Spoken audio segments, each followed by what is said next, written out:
Hola, hoy en Science League, el campo electromagnético. Imaginemos a dos personas en el vacío espacial que intercambian una pelota.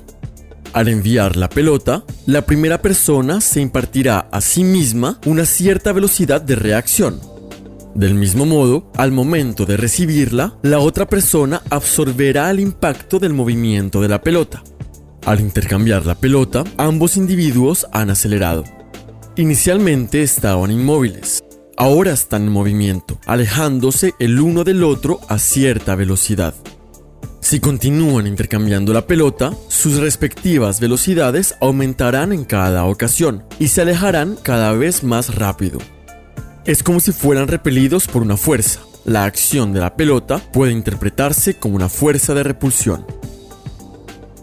En la escala cuántica, este mismo fenómeno funciona entre ciertas partículas, como los electrones que intercambian constantemente fotones virtuales. Un fotón virtual es una partícula resultante de las leyes de la física cuántica, que puede aparecer de la nada a condición de que desaparezca lo suficientemente rápido y sea imposible de detectar. Un fotón virtual tiene una energía determinada, y su tiempo de vida es tanto más corto cuanto mayor sea su energía. Cuanto menor sea la energía de un fotón virtual, mayor será la distancia que pueda recorrer, pues mayor será su tiempo de vida. Al intercambiar fotones virtuales, los electrones sienten una repulsión, una fuerza que los aleja, algo parecido a las dos personas que intercambian la pelota. Esta fuerza es tanto más fuerte cuanto más cerca estén los electrones entre sí, ya que los fotones virtuales tienen menos distancia que recorrer y por tanto pueden ser más energéticos. Muchas otras partículas intercambian fotones virtuales, y a esta tendencia de algunas partículas a interactuar se le llama su carga eléctrica. El electrón tiene una carga eléctrica de menos E. E representa simplemente la unidad de base de la carga eléctrica. Una partícula tendrá como carga eléctrica un múltiplo de este ladrillo elemental. Algunos objetos interactúan más que un electrón. Podemos imaginar un objeto que contenga dos electrones y cuya carga eléctrica sería entonces menos 2E. Además, algunas partículas, como el protón, interactúan con los fotones virtuales de forma inversa. Su carga eléctrica es entonces positiva. La carga del protón es más 1E. Al igual que los electrones, dos partículas con cargas positivas se repelen. Pero una partícula negativa y una partícula positiva se atraerán mutuamente. Las cargas del mismo signo se repelen, mientras que las cargas opuestas se atraen. Para tener en cuenta todas estas interacciones, introducimos la noción de campo eléctrico. Imaginemos una especie de tejido presente en todo el espacio. Si ponemos un electrón con carga negativa, el campo se teñirá de azul a su alrededor. Por el contrario, si ponemos un protón con carga positiva, el campo se volverá rojo. De forma natural, las partículas escaparán de las zonas que tengan el mismo color que ellas. Una partícula neutra, sin carga eléctrica, no sentirá nada, se moverá en línea recta como si nada. Pero una carga eléctrica positiva, como un protón, será repelida por las zonas rojas y atraída por las zonas azules. A la inversa, una carga negativa es atraída por las zonas rojas y repelida por las zonas azules. Ilustremos el campo eléctrico con varios ejemplos. Aquí está el campo creado por dos electrones. Podemos ver, por ejemplo, que la posición central es una posición de equilibrio. Si se pusiera una partícula allí, quedaría inmóvil, un poco como una canica entre dos crestas. He aquí el campo creado por un electrón y un protón. Podemos ver que las dos partículas se atraen. El campo eléctrico forma una especie de puente entre una y otra. Finalmente, colocando una cadena de electrones en un lado y una cadena de protones en el otro, podemos crear un campo eléctrico uniforme. Una partícula en este campo sentiría la misma fuerza donde quiera que esté. De esta manera podemos, por ejemplo, poner en movimiento electrones dentro de un cable eléctrico, una corriente eléctrica. Es entonces cuando entra en juego un curioso experimento. Imaginemos un cable eléctrico formado por una larguísima cadena de protones y electrones. por el que circula una corriente eléctrica, que es simplemente un movimiento de electrones a lo largo del cable. Imaginemos que situamos un objeto a cierta distancia del cable, como por ejemplo una manzana, que tiene una determinada carga eléctrica positiva. Según las interacciones que hemos visto antes, cada protón del cable empuja a la manzana. Pero al mismo tiempo, cada electrón atrae a la manzana con la misma intensidad. Al sumar todas estas fuerzas, se compensan perfectamente, y la manzana no siente finalmente ninguna fuerza. De hecho, cuando la observamos, permanece inmóvil. Ahora le daremos una velocidad de desplazamiento hacia la derecha. Curiosamente, la manzana es progresivamente repelida por el cable. Aunque no siente ninguna fuerza eléctrica, es como si otra fuerza desconocida actuara sutilmente sobre la manzana. Esta nueva fuerza es un poco particular. No actúa cuando la manzana está quieta, sino solo cuando se mueve. Además, esta fuerza depende de la dirección y la velocidad a la que se mueve la manzana. Esta sorprendente fuerza se denomina fuerza magnética. Para comprender el origen de esta fuerza, es necesario estudiar lo que nos enseña la relatividad especial. Para empezar, observaremos la situación no desde un punto de vista externo, sino tal y como la percibe nuestra manzana. Nos situaremos en su punto de vista. En el punto de vista de la manzana, no es la manzana la que se mueve hacia la derecha, sino el cable el que se mueve hacia la izquierda. Según la relatividad especial, cuanto más rápido se mueva un objeto, más se contraerá su longitud en la dirección del movimiento. En nuestro experimento, los protones del cable se mueven ahora con respecto a la manzana. De este modo, se contraerán en la longitud del cable como si los protones se hubieran acercado ligeramente entre sí.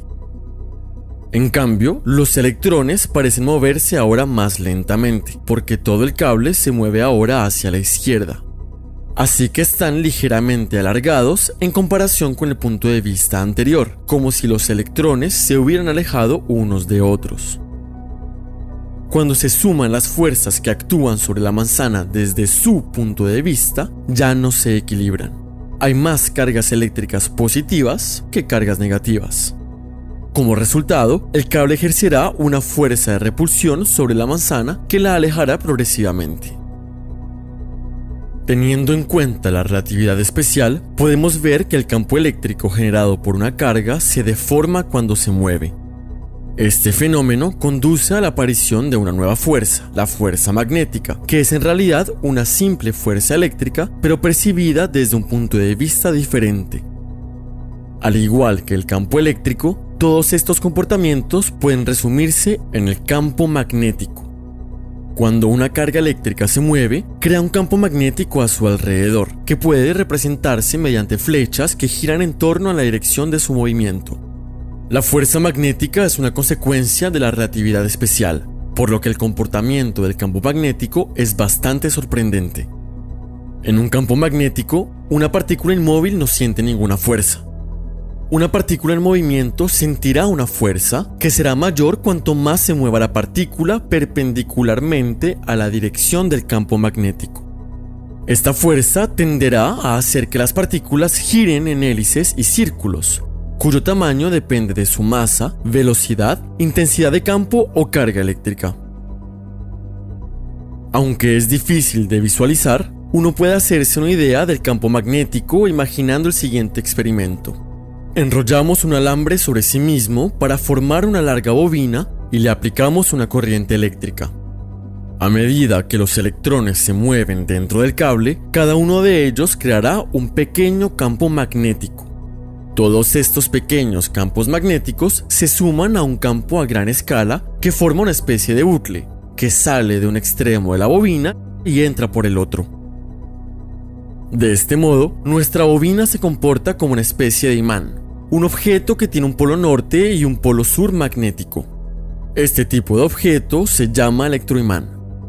Como las cargas eléctricas, los polos del mismo tipo se repelen, mientras que los polos opuestos se atraen. En el centro de la bobina, el campo magnético es relativamente uniforme, dirigido a lo largo del eje de enrollamiento del cable.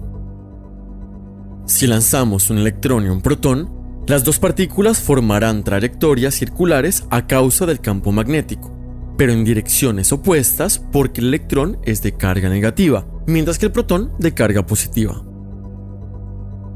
Pero, por lo general, la mayoría de los imanes no necesitan de una corriente eléctrica para funcionar. Algunos imanes tienen naturalmente un campo magnético, los llamados imanes permanentes. Las partículas elementales, como el electrón, tienen una propiedad llamada spin. Aunque esta no sea la realidad, se puede interpretar el spin como una rotación de la partícula sobre sí misma. Al girar sobre sí misma, la partícula genera una especie de corriente eléctrica que, como en el caso de la bobina, engendrará un campo magnético. Las partículas elementales se comportan así como diminutos imanes, y al agruparlas de forma alineada, podemos crear materiales magnetizados. Por último, como los campos eléctricos y magnéticos son inseparables, siendo uno la base del otro, es natural unificarlos en un solo concepto: el campo electromagnético. Este campo electromagnético se comporta y evoluciona de una manera muy específica, que puede resumirse en 4 principios fundamentales: las 4 ecuaciones de Maxwell. La primera ecuación nos dice que una carga actúa como origen del campo eléctrico. La segunda ecuación afirma que, por el contrario, no puede existir una carga magnética, un objeto que solo tenga un polo norte magnético sin un polo sur o viceversa. Un polo norte magnético siempre viene acompañado de un polo sur, y si intentamos cortar un imán en dos, inevitablemente acabamos con 2 nuevos imanes más pequeños. Las 2 últimas ecuaciones muestran cómo evolucionan los campos eléctricos y magnéticos entre sí. La primera de estas 2 ecuaciones nos dice que un cambio en el campo magnético perturbará el campo eléctrico. Si movemos un imán dentro de una bobina de alambre, variamos el campo magnético, lo que perturba el campo eléctrico y pondrá en movimiento a los electrones. Al agitar un imán dentro de una bobina, podemos generar una corriente eléctrica. Esto se llama inducción, porque una variación del campo magnético puede inducir una corriente eléctrica en un cable. Esta técnica se utiliza ampliamente en las turbinas eólicas, las centrales nucleares y en los teléfonos para convertir el movimiento en un corriente. Finalmente, la cuarta ecuación nos dice que una corriente eléctrica o una variación del campo eléctrico provoca por sí misma una perturbación del campo magnético. Esta última ecuación es crucial porque nos remite a la ecuación anterior. La variación de un campo eléctrico perturba el campo magnético, pero esta perturbación del campo magnético perturbará a su vez el campo eléctrico. Esta alternancia entre campos eléctricos y magnéticos permite que la energía electromagnética se propague en el espacio, en forma de una onda electromagnética que se mueve a la velocidad de los fotones virtuales. Incluyen las microondas, los rayos X, los infrarrojos y la luz. Un gran número de experimentos interesantes pueden explicarse mediante las leyes del electromagnetismo, como también se puede frenar la gravedad de alguna manera. Para ello, basta con dejar caer un imán sobre una bobina de alambre. Inicialmente el imán cae cada vez más rápido al ser arrastrado por la tierra, pero al acercarse a la bobina, su movimiento hace que cambie el campo magnético del cable. Esta variación del campo magnético pondrá en movimiento los electrones del interior del cable. El imán que cae genera una corriente eléctrica en la bobina. Una bobina que transporta una corriente eléctrica también genera un campo magnético como un imán. Este nuevo campo magnético se opondrá ligeramente al movimiento del imán que cae, frenando así su caída.